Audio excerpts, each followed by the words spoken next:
Tô nervoso. Não, todos me ouvem? Eu acho que ouvem, né? Glória a Deus, irmãos. É com grande alegria, né, que nós viemos até aqui para fazer a vontade do Senhor. E eu quero dizer à amada igreja que, apesar de estar nervoso, esse é o momento que eu gostaria que durasse para sempre. E tenha a certeza com você que nós estamos no lugar escolhido por Deus. E você foi escolhido por Deus para estar aqui nesse lugar também. Não só como membro, não só como obreiro, mas também no dia de hoje.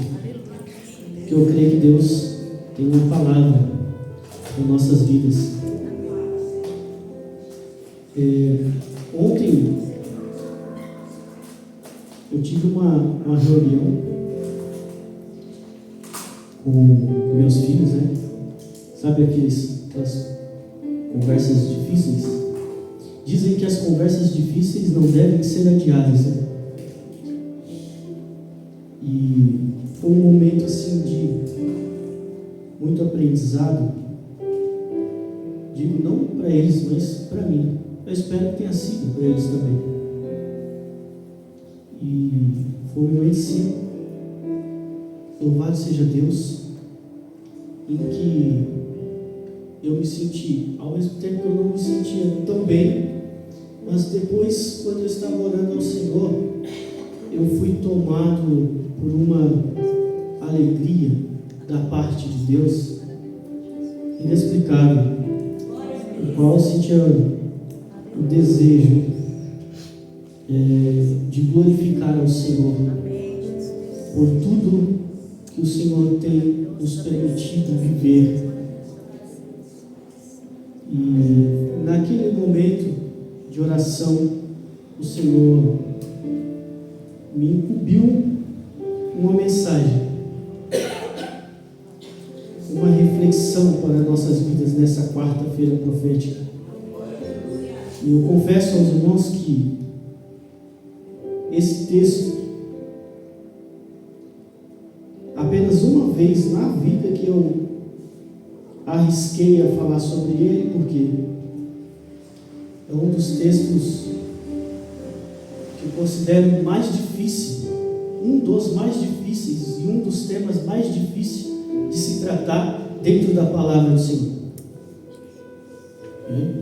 O varão está rápido ali. Esse aqui é o texto, irmãos. Abre aí. Romanos capítulo 5, como os irmãos já tenham visto aí.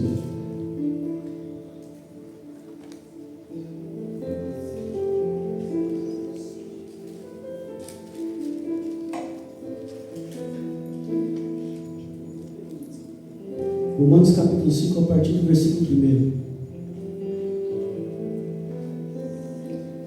Diz assim a palavra do Senhor: sendo, pois, justificados pela fé, temos paz com Deus por meio do nosso Senhor Jesus Cristo, mediante quem obtivemos entrada pela fé a esta graça, na qual estamos firmes e nos gloriamos na esperança da glória de Deus. Versículo 3: não somente isto, mas também nos gloriamos nas tribulações, sabendo que a tribulação produz perseverança, e a perseverança, experiência, e a experiência, esperança. Até aí, irmãos. Glória a Deus. Aleluia. Este é o texto. E por que é um texto difícil, irmão? Porque falar sobre tribulação, sobre dificuldades, sobre tempestades, não é fácil, porque a gente fica caminhando ali em uma linha muito tênue entre a gente crer em Deus e a gente começar a pregar que nós estamos aqui somente para sofrer e passar dificuldades. Isso é complicado porque nós olhamos em volta e observamos que muitas pessoas prosperam, outros, mesmo que não prosperam, vivem bem, têm situações boas, felizes. E quando acontece algo conosco, é difícil às vezes de entender. E nós precisamos de ter esse cuidado, de estudar a palavra do Senhor e entender o que ela realmente está falando, para que a gente não se torne pessoas que aceitam todo tipo de sofrimento e começa a emanar essa energia a ponto de você acostumar com isso e viver todos os dias da sua vida e de uma situação em outra situação e achando que aquilo é normal. Mas não é isso que Deus quer para nós. Amém? Então nesse texto, eu orando ao Senhor, o Senhor me deu um tema.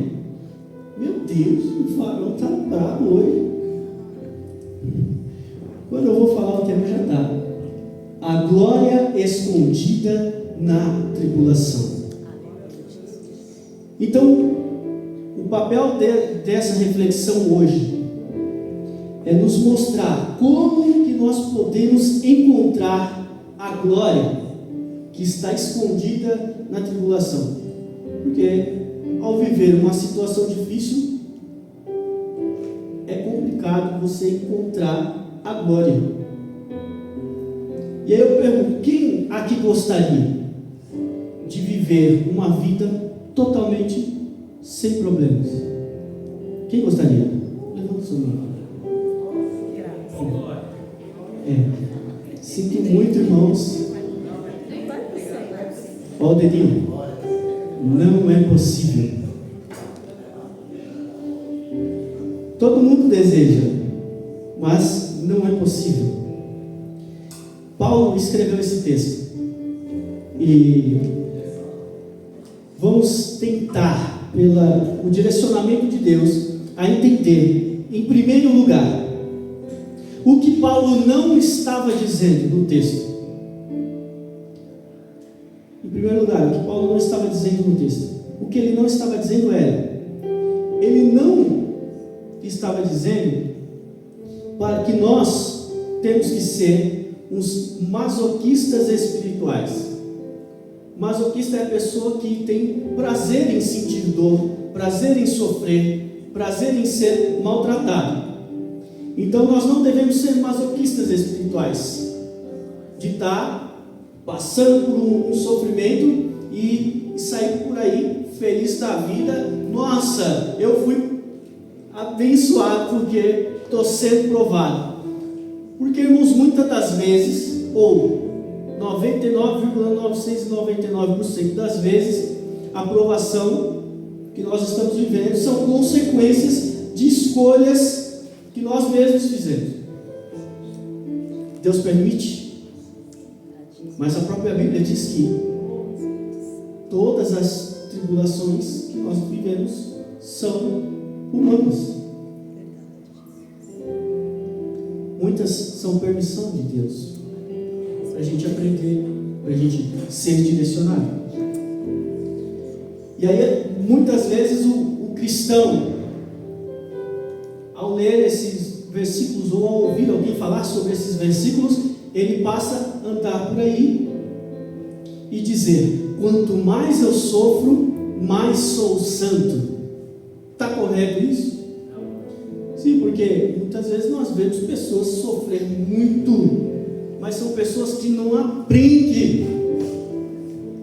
São pessoas que estão está errando, está fazendo tudo errado, está sofrendo muito, mas ela não desiste de permanecer no erro. Não é verdade? Então não é quanto mais eu sofro, mais eu sou santo.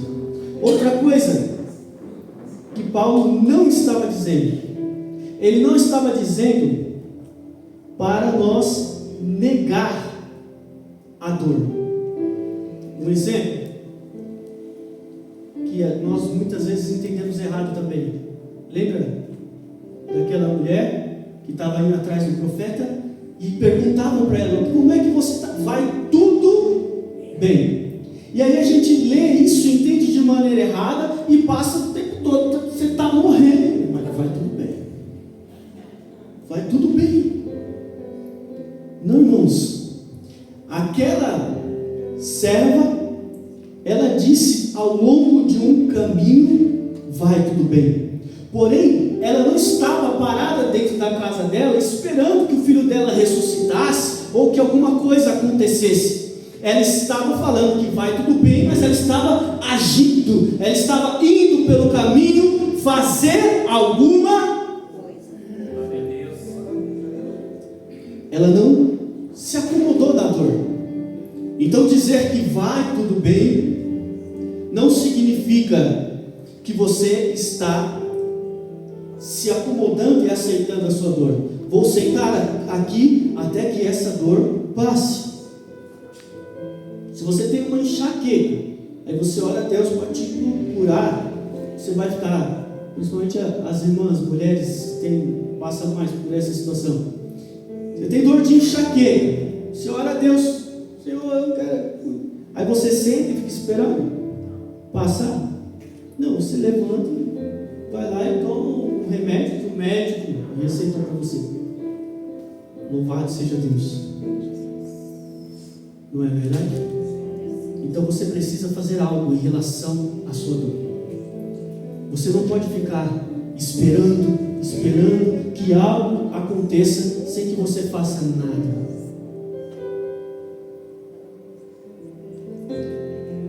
Outro ponto de que Paulo não estava dizendo. Paulo estava dizendo para nós nos gloriarmos não pela tribulação. Nós precisamos buscar também, irmãos, aprender a ler e interpretar a palavra do Senhor. Porque às vezes uma sílaba muda tudo. Não se glorie pela, mas se glorie na. Entenda? Você está na tribulação e você se gloria, mesmo estando na tribulação, como se fosse um lugar e não por ela. Tipo, eu vou fazer, irmãos, vamos fazer uma festa aqui, que a palavra gloriar do grego original, ela denota como quem vai fazer uma festa. Então, você começa a viver uma tribulação. Aí você convida os irmãos e fala assim: vamos fazer uma festa aqui, porque chegou a tribulação. Não. Você está na tribulação. E você festeja porque o seu olhar, aleluia, está em Deus.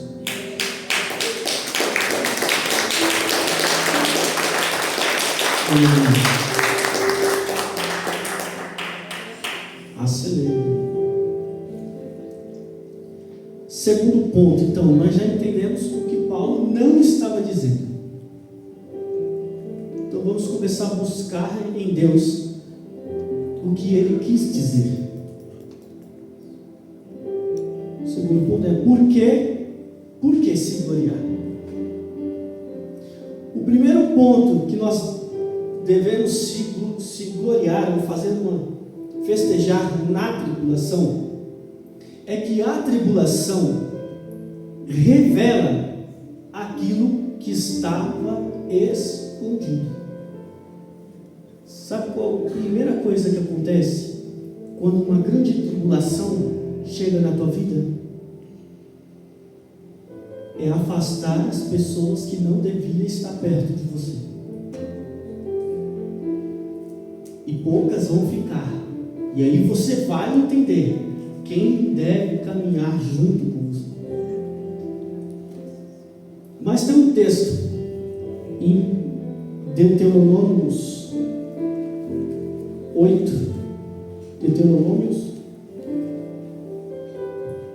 8, versículo 2. Eu vou ler para adiantar, tá, irmãos? Lembrar-te-ás de todo o caminho pelo qual o Senhor teu Deus te guiou no deserto estes 40 anos, para te humilhar e te provar, para saber o que estava no teu coração, se guardaria ou não os seus mandamentos.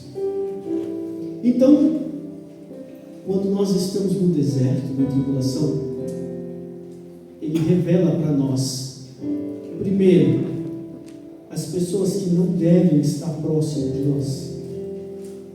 Segundo, o que está faltando em você. Porque é no deserto que você entende se você está mesmo firmado em Cristo, que é a rocha, ou se está na areia. É no deserto que você descobre se o seu coração é terreno de espinhos, de pedras, ou se é terra fértil.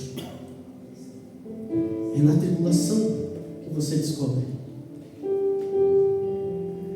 Porque aí você vai olhar para si mesmo e vai ver se você permaneceu, se você cumpriu aquilo que Deus te direcionou ou não. Ou se ainda que cumpriu, você vai conseguir identificar quais foram os momentos que sua perninha ficou. Você falou, opa, quase fui, mas não fui. Sabe? Você já passou por isso? Quase fui, mas não fui. Aleluia.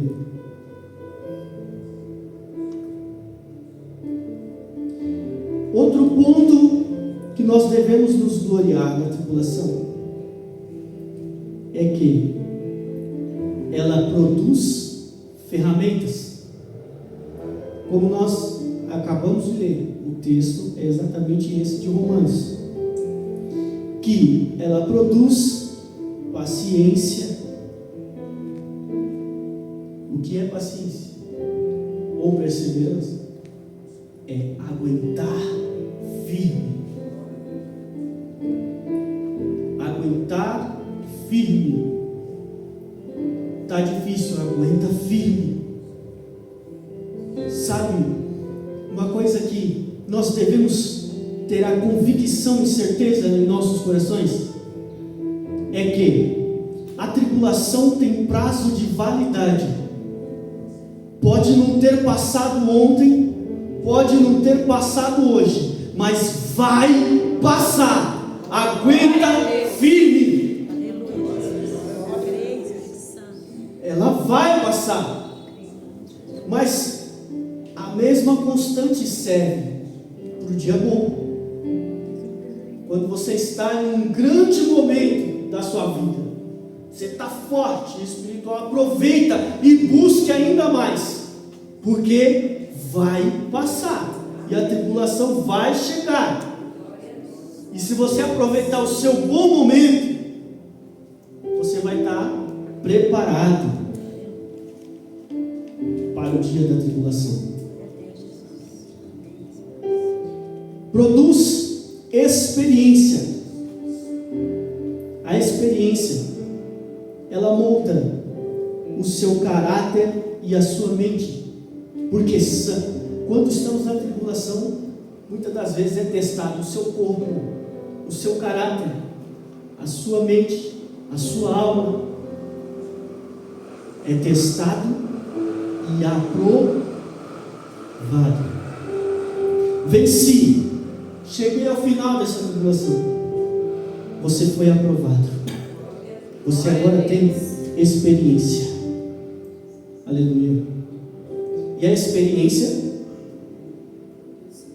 Esperança.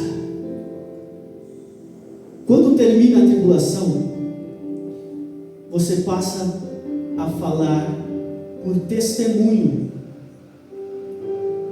Você passa a falar por testemunho e não mais por teoria.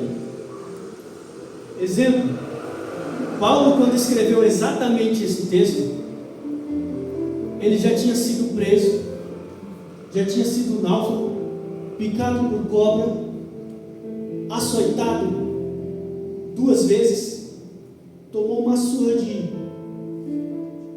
pedaço de pau, ficou quase morto, e desceram ele por um cesto para escapar da morte. E aí, depois de tudo isso, ele escreveu esse texto. Então, quando você tiver essas ferramentas, quando você passar pela tribulação, e você falar sobre isso com alguém que está sofrendo, você não vai estar falando mais por teoria ou porque você leu Paulo.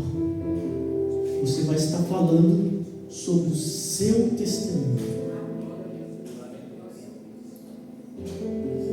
Deus nos molda através daquilo que Ele permite nós passarmos, para que nós possamos servir, assim como Paulo nos serviu há milhares de anos atrás. Ele pega e escreve esse texto para servir a igreja e nos serve até hoje. Deus permite e te molda para que você sirva a igreja do Senhor, para que você sirva as pessoas que estão sofrendo e não sabem o que fazer, mas você sabe, porque você já passou pela tribulação e venceu. Glória a Deus. Glória a Deus. Aleluia.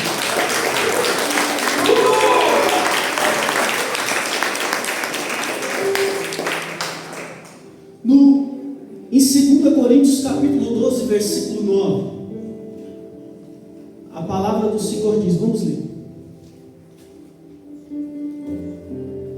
Eu ia só citar o trecho, mas vamos ler. Capítulo 12, versículo 9.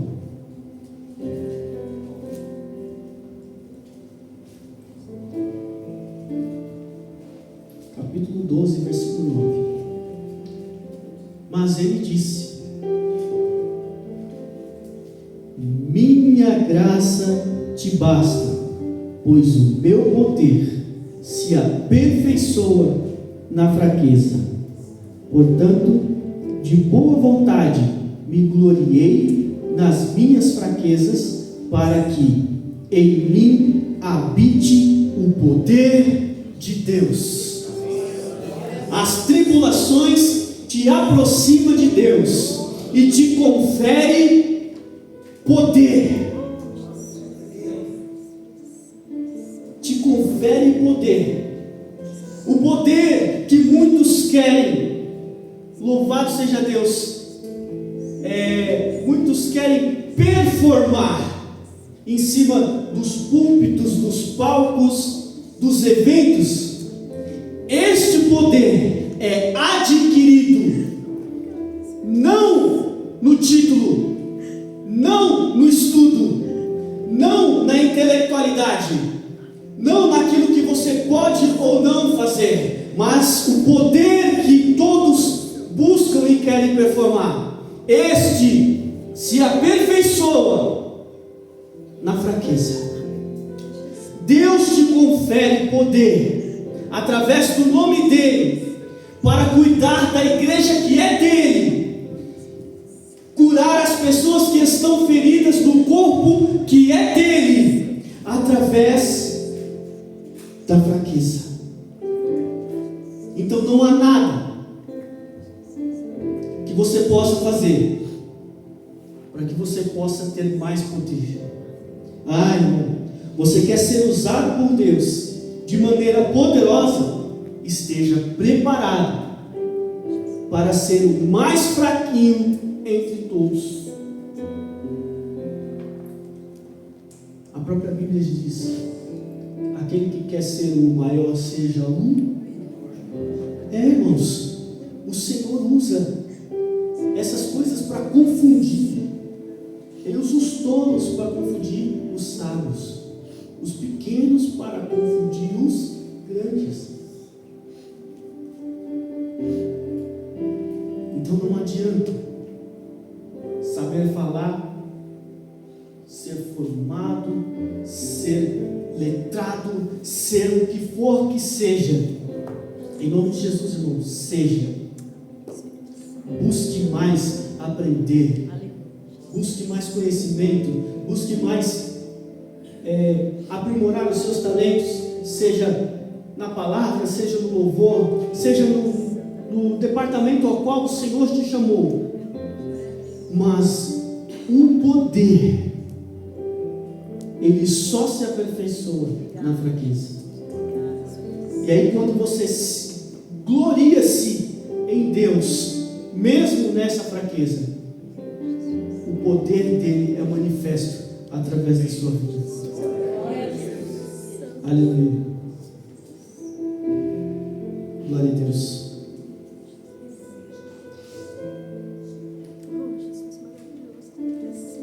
Vamos para a terceira parte e final, para a gente poder encerrar. Então, irmão, como que eu faço isso? Porque estou sofrendo e eu vou me gloriar? É fácil? Não. Como que eu faço isso?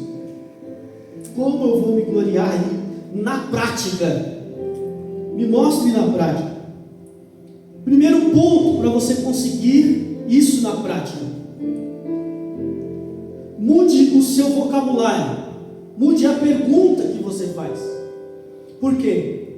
Quando a luta vem, a maioria das vezes, eu falo sobre mim, não sei, espero que os irmãos já estejam mais avançados do que eu, mas eu, 90% das vezes que acontece alguma coisa comigo, a primeira coisa que vem na minha cabeça é: meu Deus, por que está acontecendo isso comigo?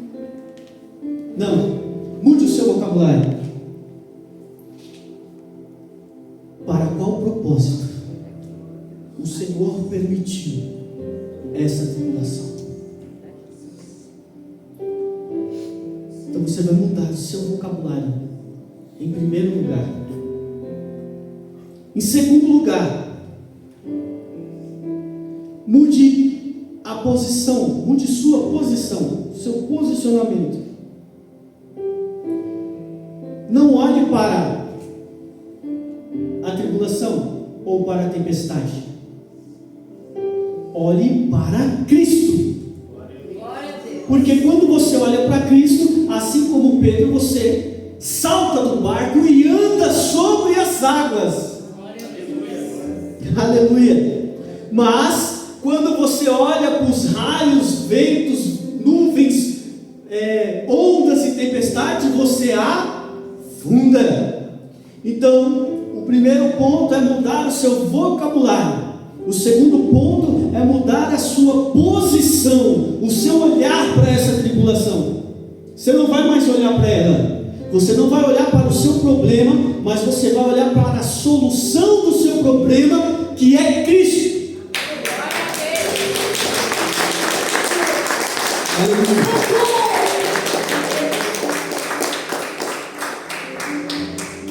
E entender que nas maiores tribulações acontecem os maiores milagres. Quanto maior a dificuldade, maior o sobrenatural de Deus. Hoje existem missionários ministrando a palavra em lugares onde há perseguição, mas eles fazem isso com intrepidez e ousadia, e às vezes são pegos, são presos, são torturados, e quando solta eles fazem igual Jeremias, se levantam e continuam anunciando o reino do Senhor. Senhor age extraordinariamente em momentos extraordinários. A Bíblia diz que o Senhor reparte a fé de acordo para cada um, da maneira com que Ele quer. Então, se você está em um ambiente que você precisa de mais fé o Senhor vai te conceder. Agora, por que estamos vivendo no nosso país um momento em que a igreja praticamente não tem fé? Porque nós estamos paradinhos esperando as coisas acontecerem. Quem precisa de fé para se levantar e trabalhar, voltar para casa, vir para a igreja e trabalhar?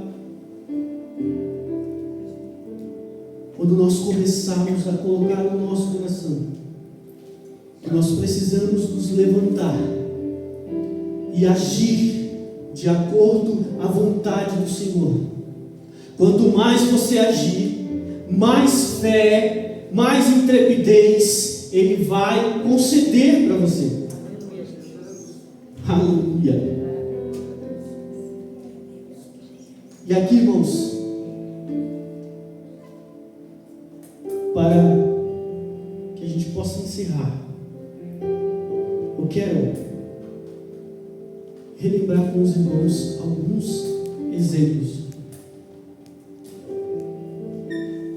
vindo do início até o final. Não vamos citar todos, senão vira vigília.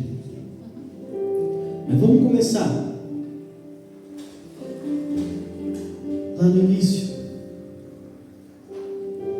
Noé, construindo a arca, foi perseguido,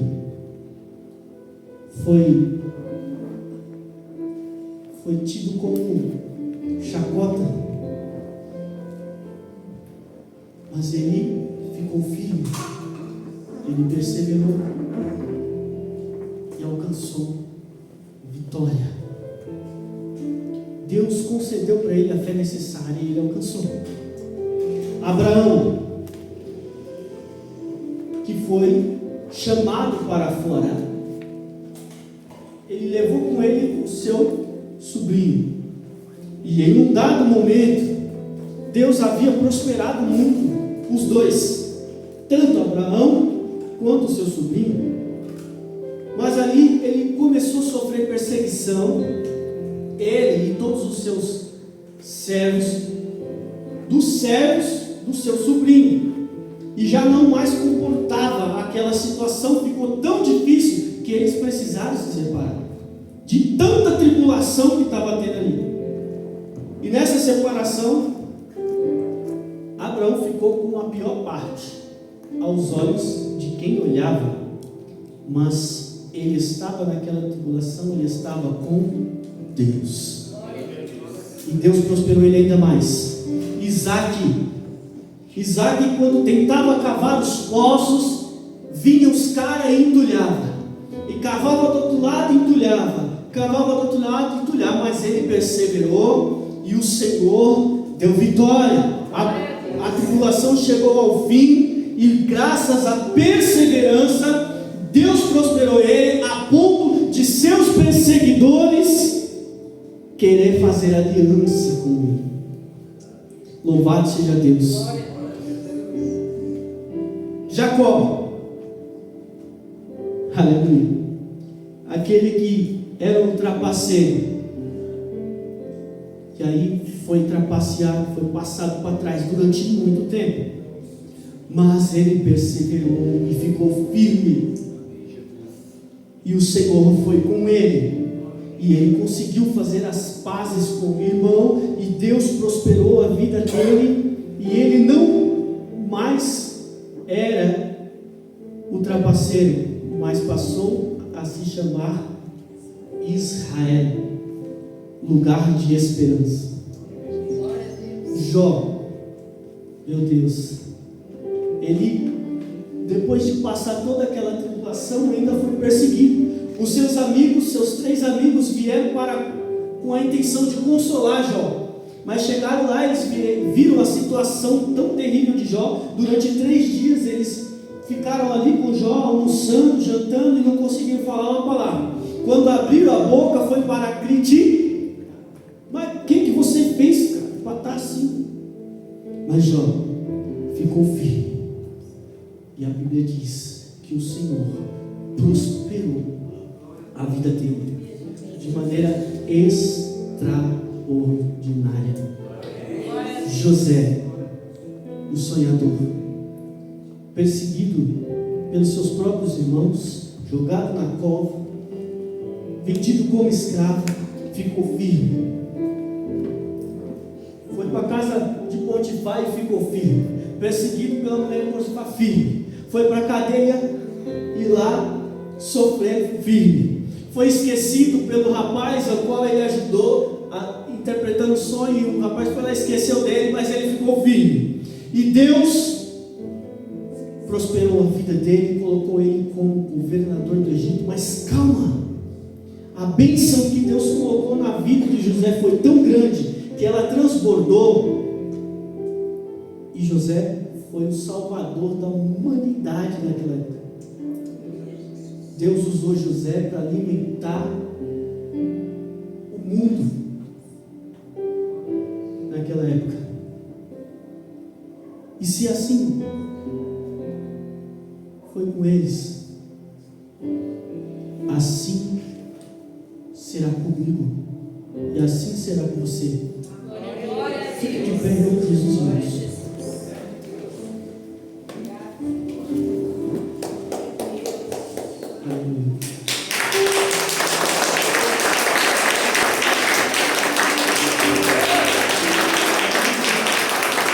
Louvado e agradecido seja Deus. Então, irmãos, esta é a palavra que o Senhor deu. E agora, nós podíamos, como eu disse, se a gente for dar os exemplos de Gênesis e Apocalipse, vamos ficar bastante tempo aqui. Mas eu creio que os irmãos são leitores assíduos da Bíblia e conhecem todos esses exemplos. Mas eu quero, em nome de Jesus, fazer uma oração com a igreja agora, um ato profético, porque nós entendemos o que Deus quer dizer através desse versículo de Romanos 5. Entendeu? Eu entendi. Quem entendeu? Jesus. Aleluia. Nós entendemos que não é para a gente ficar ali a vítima, mas que nós precisamos nos levantar e fazer algo a respeito. Aleluia, Jesus. Então vamos orar nesse sentido, de maneira profética, para que o Senhor possa nos usar. Porque no final das contas, o grande objetivo do Senhor é nos usar para aumentar a família de Cristo.